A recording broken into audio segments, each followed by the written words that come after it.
मेरा नाम अर्चना जैन है और मैं आप सभी का स्वागत करती हूँ हिंदी साहित्य की कक्षाओं में। यहाँ पर मैं पढ़ा रही हूँ आज आपको अमीर खुसरो। अमीर खुसरो एक आदिकालीन कवि था। आदिकालीन कवि बहुत सारे थे, जिसे इनको मैं याद करने की एक ट्रिक भी बता देती हूँ। आदिकालीन कवि को अमीर, चंद, विद्या, नाले में जा गिरा, ये इनको याद करने की ट्रिक है। अमीर से अमीर खुसरो, जिसके बारे में अभी मैं आपको यहाँ पे पढ़ाऊँगी। चंद से चंदबरदाई, विद्या से विद्यापति, नाले से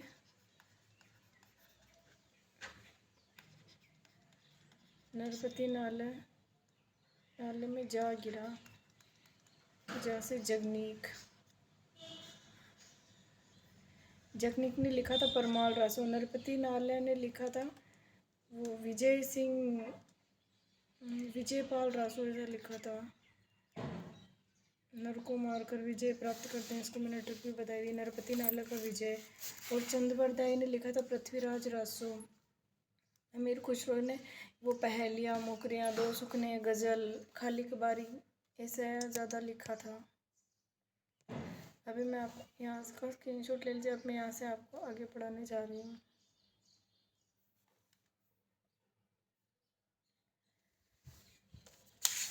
अमीर खुसरो।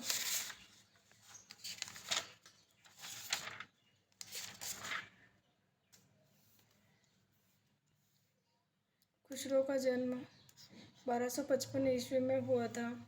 उत्तर प्रदेश के एटा जिले के पटियाली गांव में हुआ था। ये दरबारी कवि होने के साथ साथ लौकिक परंपरा के भी पक्षधर थे, यानी कि लोक में जो प्रचलित परंपराएं होती थी उनका भी ये समर्थन वगैरह करते थे। ये इतिहासकार, गणितज्ञ, भूगोलवेता, संगीतकार, साहित्यकार भी थे। इनका भी नॉलेज था। संगीत के क्षेत्र में इन्होंने तबला एवं सितार से भारतीय परंपराओं का परिचय कराया था। इनके बारे में भी जागरूक करवाया। ये राग ख्याल व राग तराना के भी बहुत बड़े विद्वान रहे थे। इन्होंने जनता के मनोरंजन के लिए पहेलियाँ लिखी थी। जैसे पहेलियाँ कोई टाइम पास के लिए पूछते हैं, क्वेश्चन आंसर के लिए, इनको ही कहते हैं पहेलियाँ। आगे आएगी, मैं आपको और डिटेल में समझा दूँगी।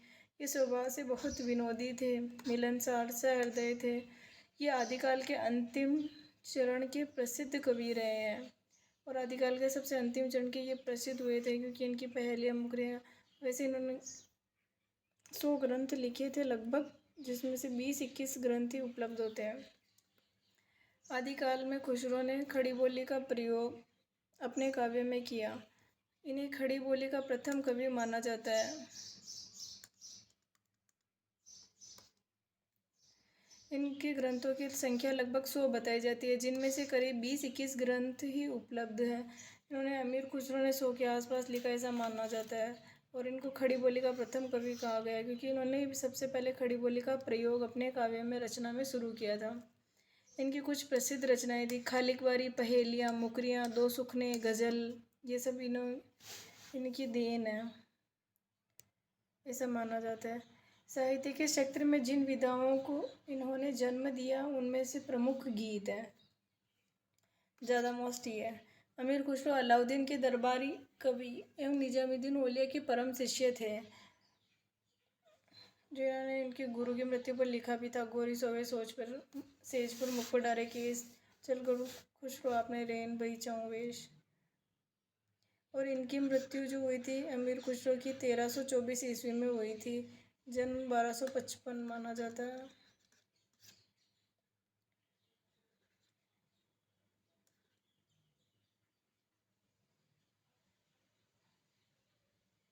हमरो लगभग 69 आ रही है। और इन्होंने कम से कम 8 राजाओं का शासन देखा था, ऐसा भी इनके संबंध में कहा जाता है। 8 राजाओं का शासन देखा था। ब्रज और अवधि को मिलाकर काव्य रचना करने का आरंभ इन्होंने ही किया था। ब्रज और अवधि दो भाषाओं को मिलाने का। खुसरो की हिंदी रचनाओं का प्रथम संकलन जवारे खुसरवी नाम से 1918 में मौलाना रशीद अहमद सालम ने अलीगढ़ से प्रकाशित करवाया था। इसी प्रकार इनकी रचनाओं का द्वितीय संकलन ब्रजरत्न दास ने करा था और खुसरो की हिंदी कविता नाम से करवाया था। नागरणी प्रचारणी सभा काशी के माध्यम से करवाया था। डॉक्टर रामकुमार वर्मा ने इनको अवधि का प्रथम कवि कहा था। ये अपनी पहेलियों की रचना के कारण सर्वाधिक प्रसिद्ध हुए थे और इनकी खुसरो की पहेलियाँ सबसे ज़्यादा ही प्रमुख रही थी। इसमें से इनकी प्रथम पहेलियाँ ये आती है, एक नारी के है दो बालक। यानी कि एक नारी के मतलब दो बालक यानी दो बच्चे, दोनों समान समान, दोनों एक ही रंग, एक फिरे एक डाढ़ा रहे। यानी कि एक तो फिरता रहता है यूं यूं यूं यूं और एक डाढ़ा रहता है। डाढ़ा यानी एक ही जगह रहता है, वो ना तो हिलता है, ऐसा का ऐसा ही रहेगा यूं।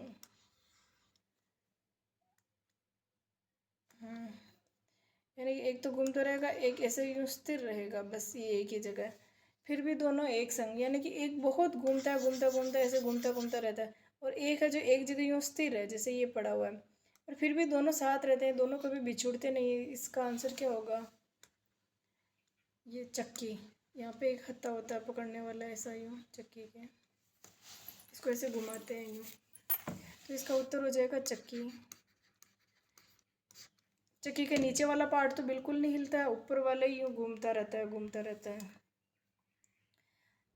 एक देखो गुनी ने ये गुन कीना, हरियल पिंजरे में दे दीना, जादूगर का कमाल डारे हरा निकाले लाल। इसका अर्थ क्या है कि आप हरा मुंह में डालो और लाल बाहर निकलेगा। उत्तर क्या होएगा? पान। पान खाते हैं तब हरा होता है, थूकते हैं तो लाल होता है।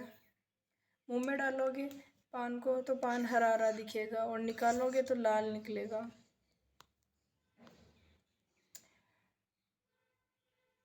एक जानवर रंग रंगीला, बिना मरे वह रोवे। यानी कि वो जिंदा होता है तो भी रोता, नहीं मरता है तो भी रोता ही है। उसके सिर पर 3 तलाके, यानी कुछ ऐसा मान लो। बताओ ऐसा कौन सा पक्षी है जिसके सिर पर यूं ऐसे 3 तलाके होते हैं?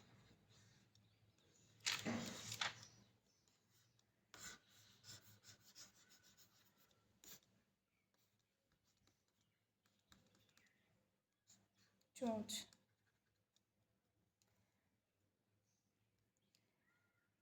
उसके सर पर 3 तलाके, बिन बतावे वह सो, यानी बिना बताए वह सो जाता है। उत्तर होगा मोर।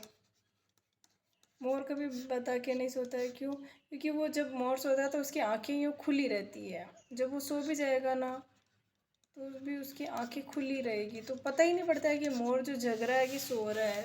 उसकी आंखें खुली हुई रहती है इसीलिए। अगली पहेलियाँ, एक परख है सुंदर मूरत, जो देखे वो उसी की सूरत। एक परख है जो मतलब इतनी सुंदर मूरत है, पर जो भी देखता है उसे उसमें खुद की सूरत दिखाई देती है। बताओ ऐसी कौन सी चीज़ है जिसमें कोई भी इंसान खुद को देखे तो उसे खुद की सूरत दिखेगी? फिक्र पहली पायो ना, भोजन लागा आयो ना। इसका उत्तर क्या हो सकता है आपके अंदाज? इसका उत्तर होगा आईना, कांच। जो देखे उसी की सूरत किस में दिखती है? सिर्फ कांच के अलावा किस में दिख सकती है? तो इसका उत्तर होगा कांच। घूम घमेला लहंगा पहने, ये सही होता है लहंगा तो।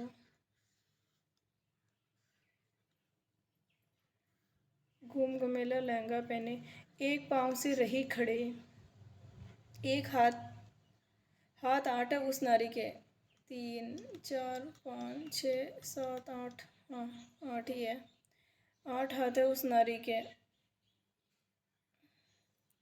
सूरत उसकी लगे प्यारी, सब कोई उसकी चाहत करे, मुसलमान हिंदू क्षत्रिय। ये क्षत्रिय नहीं, क्षत्रिय है।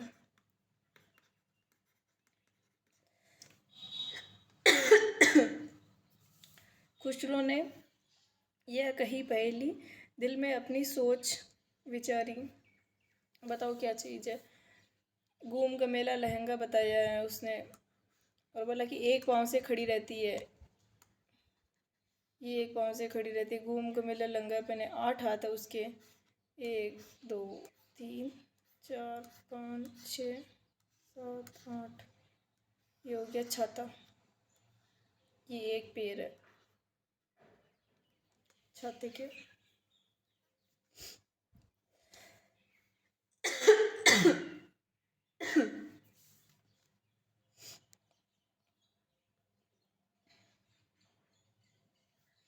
इसका उत्तर मैंने बता दिया था आप लोगों को। छाता। आदि कटे तो सबको पारे, अंत कटे से सबको मारे, मध्य कटे से सबको मीठा, खुशरो को आंखों दीठा।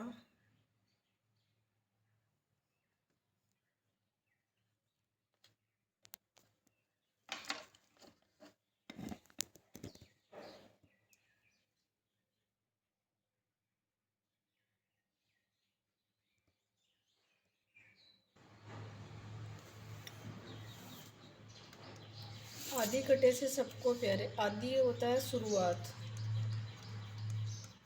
शुरुआत कटने से वो सबको पार देती है, जीव को अजीव कर देती है। मतलब उसी के बिना नैया पार लगती है, नहीं तो नैया भी पार नहीं लगती है। अंत यानी समाप्ति, समाप्ति कटे तो सबको मारे, यानी मार देती है, किसी भी जीव को भी अजीव कर देती है, यानी कि काल समझ लो भले। मध्य कटे तो सबको मीठा, बीच वाला अक्षर कट जाएगा तो वो सबको मीठा लगेगा। खुशरो वाको आंखों दीठा, बताओ ऐसी वो कौन सी चीज़ है जिसको हम आँखों पर भी लगाते हैं। आँखों दीठा यानी आँखों पर लगाते हैं। आँखों पे तो अपन एक ही चीज़ लगाते हैं, काजल। सभी लड़कियां काजल ही लगाती है आँखों पर। आदि कटे तो सबको पारे, आदि यानी शुरुआत कटे तो सबको पारे ने सबको मार दी, ये आदि शुरुआत काट लो तो क्या बचा, जल बचा। जल के बिना कोई भी इंसान पार नहीं लगा सकता, क्योंकि बिना जल के कोई प्यासा रह ही नहीं सकता। अंत कटे तो सबको मारे, अंत यानी समाप्त। नहीं यहाँ गलत आएगा, ये मध्य है, सॉरी, ये मध्य आएगा, यहाँ पे अंत आएगा। अंत कटे तो सबको मीठा। टाइपिंग मिस्टेक है यहाँ पे मध्य, मध्य कटे तो सबको मारे, मध्य काजल में से ज हटा दो तो क्या बचा, काल। काल सबको मार देता ही है। अंत कटे तो सबको मीठा, अंत में होता है ल, इस काजल में से ये ले हटा दो तो क्या बचेगा, काज। अपना काम सबको ही प्यारा लगता है, किससे काम निकलवाना है अपने को, अपना काम कौन सा करना है, किस काम पे ज़्यादा ध्यान देना, ये होगा। आदि कटे तो सबको प्यारे हैं, उसके बिना कोई जीवित नहीं रह सकता। जल, इसका उत्तर होगा काल, इसका होगा काज।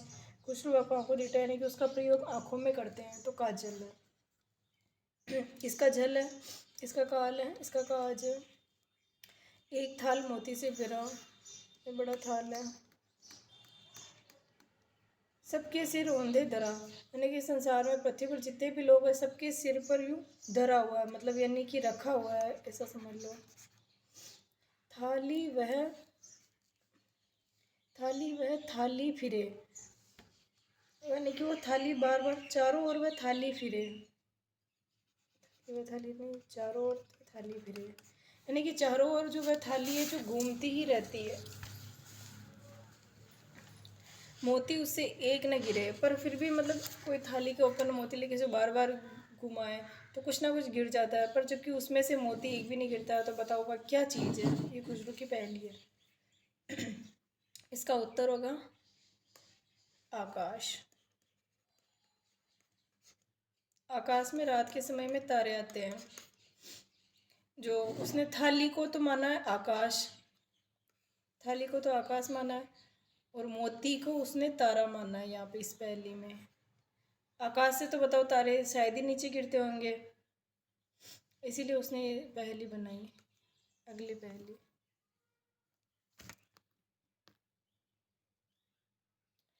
एक नार ने अचरज किया, सांप मार पिंजरे में दिया, ज्यों ज्यों ताल सांप को खाए, सूखे ताल सांप मरी जाए।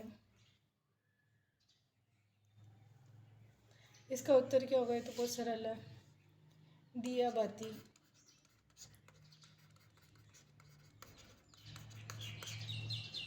ये दीपक है, रात के समय में जलता है, ये उसकी बत्ती है।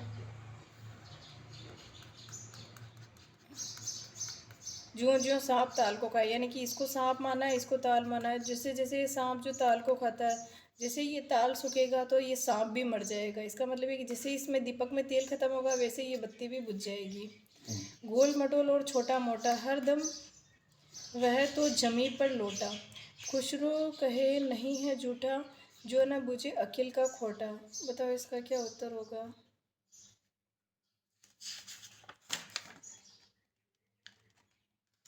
जो न बुझे उसके अकिल का खोटा। गोल मटोल और छोटा मोटा, ऐसा गोल छोटा मोटा, हरदम वह जमी पर लौटा है, जमी पर लौटता रहता है। खुशरो कहीं नहीं है झूठा, यानी कि झूठा नहीं, मतलब उसको कोई भी झूठा नहीं कर सकता है। झूठा, जो ना बुझे अकिल का खोटा, तो इसे क्या चीज़ जिसको हम झूठा नहीं कर सकते? ये छोटे बच्चे तो गिलास को तो झूठा कर लेते हैं।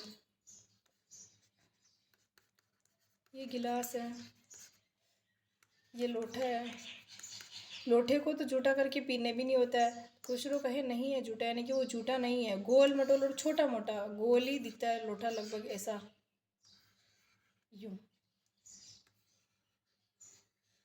यूं। इसको झूठा करके नहीं पीते, सब बच्चे गिलास को ही झूठा करके पीते हैं। जो ना बुझे अकिल का खोटा, यानी वो अकल का खोटा, यानी कमज़ोर है। इसका उत्तर है लोटा। श्याम बरन और दांत अनेक, काला रंग है और उसके दांत अलग है। लचकन जैसे नारी, यानी कि लचकन जैसे नारी के कमर में लचकन होती है, वैसे ही वो भी लचकदार है।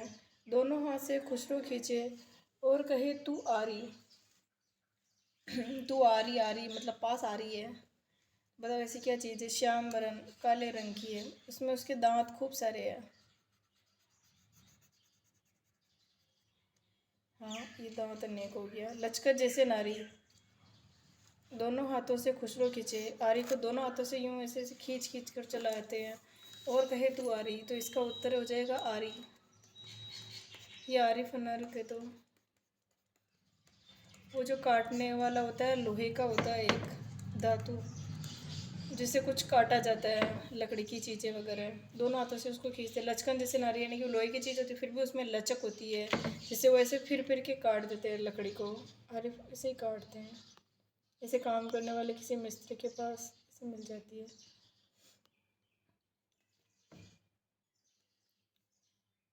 हाड़ी की देही उज रंग, लिपटा रहे नारी के संग, चोरी की ना चोरी की ना खून किया, वाका सिर क्यों काटा।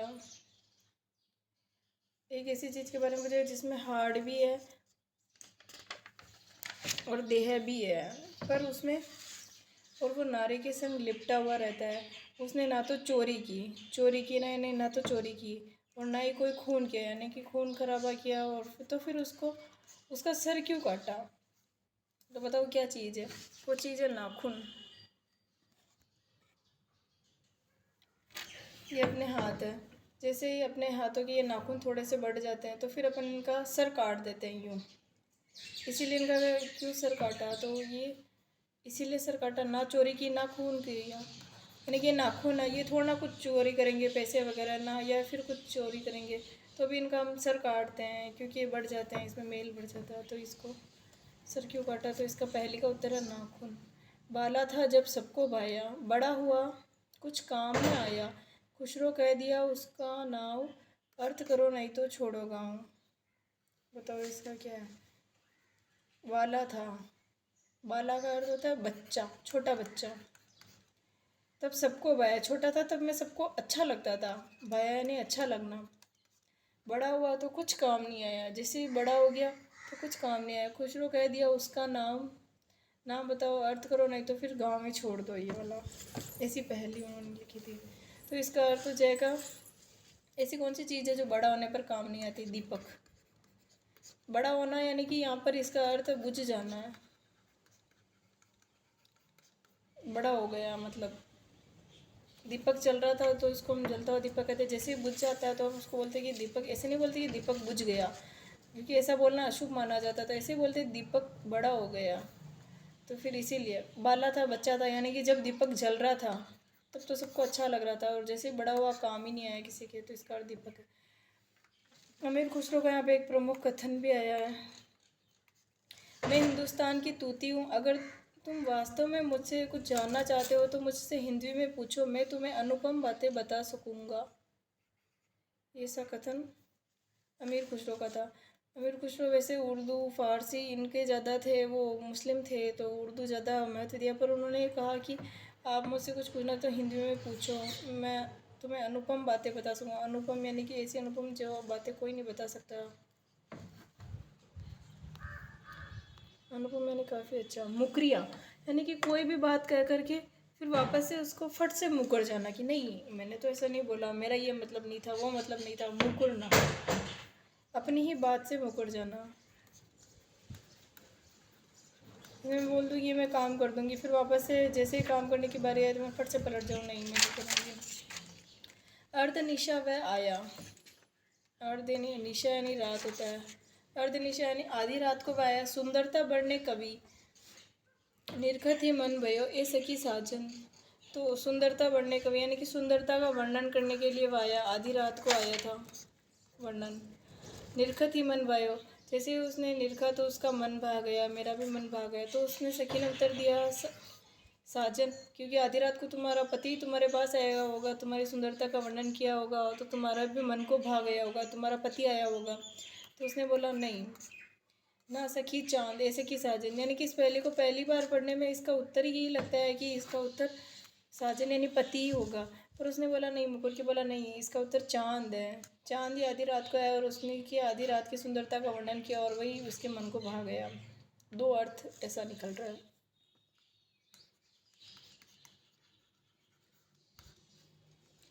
सरब सलोना सब गुण नौका, वाह बिन सब जग लाके फीका, बाकी सर पर होवे कौन ए सकी साजन ना सकी लोन।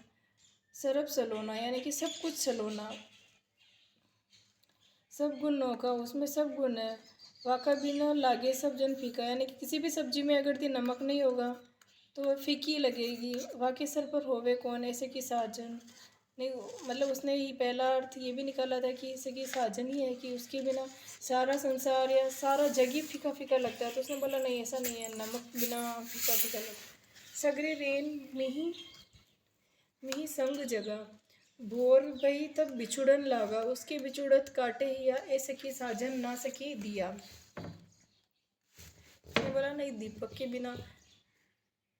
सगरी रेन में ही संग जागा यानी कि सारी रात, सगरी यानी सगड़ी या सारी रात, सारी रात वो मेरे संग रहा। जैसे ही सुबह होने लगी वह मुझसे बिछुड़ने लगा। तो उसने बोला उसके बिछुड़ते ही या फटता है, मतलब हृदय फटता है, बहुत दर्द होता है दिल में। तो उसने बताया कि क्या साजन के बिना ऐसा होता है? बोला नहीं, दीपक के बिना।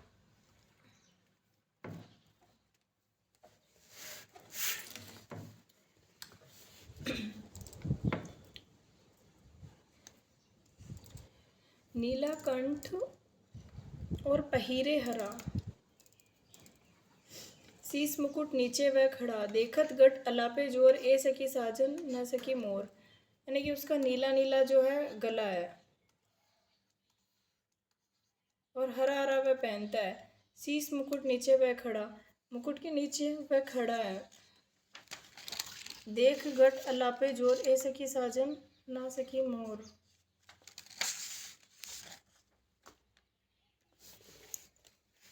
यानी कि उसने बताया कि गले में हरा हरा पहनता है, मतलब नीला उसका गला है और हरा वह पहनता है, यानी कि उसका पति हरा पहनता होगा। शीस मुकुट यानी कि सिर पर वह मुकुट लगाकर नीचे वह खड़ा रहता है। तो उसने बोला क्या तुम्हारा पति है? बोला नहीं, मोर। रात समय वह मेरे आवे, भोर वहे वह घर उठी जावे, यह अचरज है सबसे न्यारा ऐसे की साजन ना सकी तारा। एक ऐसी कौन सी चीज़ है जो रात को मेरे पास आती है पर वैसे ही सुबह होती है? उसका पति काम पर चला जाए तो उसने सोचा वह पति के लिए कह रही थी कि रात समय मेरे बोर हुए घर उठी जाने की घर से। रात को तो वह घर के अंदर आता है और सुबह उठकर चला जाता है, तो बताओ वह कौन है? तो उसने बोला ये नहीं पति। तो उसने कहा नहीं पति नहीं, तारा। रात को तो वो तारे आते हैं आकाश में, फिर सुबह होते ही चले जाते हैं। इसी के साथ ही आज का लेक्चर यहीं पर समाप्त होता है अमीर खुसरो का। और आप हमसे पेड क्लासेस भी ले सकते हैं RPSC व UGC की। UGC नेट JRF नंबर है 9413324501। और ये क्लास ज़रूर सब्सक्राइब कीजिए और हमारे को लाइक वीडियो को शेयर ज़रूर कीजिए।